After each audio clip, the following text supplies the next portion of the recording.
Nietzsche अपनी book God is dead में New Testament को 2 बार as a book of seduction mention करता है। अब बुक ऑफ सेडक्शन जो सेडक्शन शब्द है उसका अगर लिटरल मीनिंग जाए तो आपको पता है उसका क्या अर्थ होता है। लेकिन थोड़ा-सा आगे जब आप पढ़ोगे ध्यान से तो आपको समझ आएगा कि सेडक्शन किस सेंस में बात कर रहा है। जब नीत्शे बोलता है कि new testament is a book of seduction तो वो सेडक्शन बात कर रहा है उन सभी स्लेव क्लासेस की या स्लेव मोरालिटी की वो बात कर रहा है। वो बात कर रहा है उन सारी चीज़ों की जो कि आपको सेड्यूस कर रहे हैं, उन सारी चीज़ों में जो शायद एग्जिस्ट नहीं करती हैं, आपको एक फिक्शनल आइडिया बेचने पर। जैसे कि एक एग्जांपल मैं देता हूँ। इस बुक में नीचे लिखता है कि आपको एक आफ्टर लाइफ का एक आइडिया बेचा जा रहा है जिसमें एक हेवन है। आपको एक आइडिया बेचा जा रहा है कि ये पूरा जीवन तो इलनेस है, ये पूरा जीवन बड़ा अच्छा नहीं है। इसके बाद एक अच्छा जीवन आएगा, क्रिश्चियन वर्ल्ड की वो बात कर रहा है यूरोप में।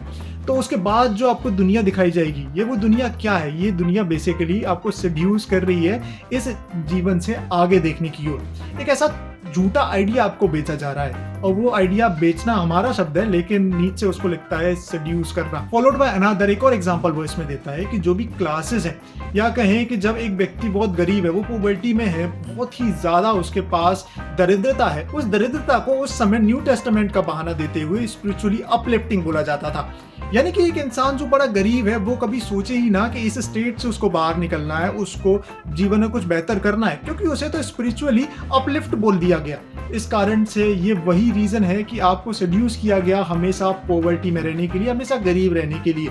तो ये जब बोलता है कि new testament is a book of seduction तो बेसिकली इन सारी चीजों पर वो बात कर रहा है कि ये सारी चीजें आपको सेड्यूस कर रही होती हैं आपके इल स्टेट में रह जाने के लिए। और इसीलिए इस बुक में जब आगे उबरमेंस का कॉन्सेप्ट दिया जाता है तो वो कॉन्सेप्ट इसी पर बात करता है कि ये सारी जो चेन है जिन्होंने आपको सेड्यूस करके रखा हुआ है, इससे थोड़ा आगे बढ़ो और फिर अपने मोरल कोड्स बनाओ।